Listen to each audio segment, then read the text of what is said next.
بسم اللہ الرحمن الرحیم۔ السلام علیکم۔ یہ واقعہ ہے حضرت سلیمان علیہ السلام اور چیونٹی کا۔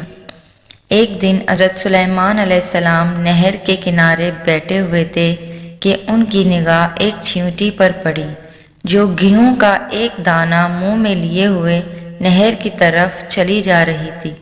حضرت سلیمان علیہ السلام اس کو بہت غور سے دیکھنے لگے۔ جب وہ چیونٹی پانی کے قریب پہنچی تو اچانک ایک مینڈک نے اپنا سر پانی سے باہر نکالا اور اپنا منہ کھولا تو یہ چیونٹی اپنے دانے کے ساتھ اس کے منہ میں چلی گئی۔ مینڈک پانی میں داخل ہو گیا اور بہت دیر تک پانی کے اندر رہا۔ حضرت سلیمان علیہ السلام اس کو بہت غور سے دیکھتے رہے۔ کچھ دیر کے بعد مینڈک پانی سے باہر نکلا اور اپنا منہ کھولا تو چیونٹی باہر نکل آئی، البتہ اب اس کے ساتھ وہ دانہ نہیں تھا۔ حضرت سلیمان علیہ السلام نے چیونٹی کو بلا کر معلوم کیا کہ یہ ماجرا کیا تھا اور وہ کہاں گئی تھی۔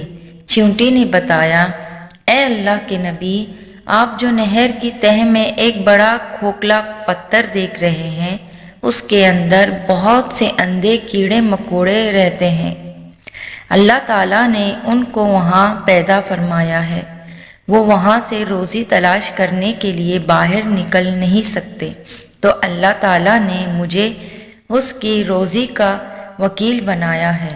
میں ان کی روزی کو اٹھا کر لے جاتی ہوں اور اللہ تعالیٰ نے اس مینڈک کو میرے لیے سواری بنا دیا ہے تاکہ وہ مجھے اپنے ساتھ لے کر جائے۔ اس کے منہ میں ہونے کی وجہ سے پانی مجھے نقصان نہیں پہنچاتا۔ وہ اپنا منہ بند کر کے جاتا ہے اور پتھر کے سامنے کھول دیتا ہے اور میں اس میں داخل ہو جاتی ہوں۔ جب میں ان کی روزی ان تک پہنچا کر پتھر کے سوراخ سے اس کے منہ تک آتی ہوں تو مینڈک مجھے منہ سے باہر نکال دیتا ہے۔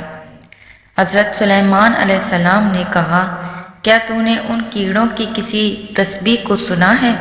چیونٹی نے بتایا، ہاں، وہ سب کہتے ہیں، ہے وہ ذات جو مجھے اس گہرے پانی کے اندر بھی نہیں بھولتا۔ سبحان اللہ! تو تم اپنے رب کی کون کون سی نعمتوں کو جھٹلاؤ گے؟ بے شک ہمارا پروردگار ہی ہم سب کو رزق دینے والا ہے، وہی زندگی اور موت دینے والا ہے، وہی خوشی اور غم دینے والا ہے۔ بس ہمیں ہر حال میں اپنے رب کا شکر ادا کرنا چاہیے اور اسی سے ہی مانگنا چاہیے۔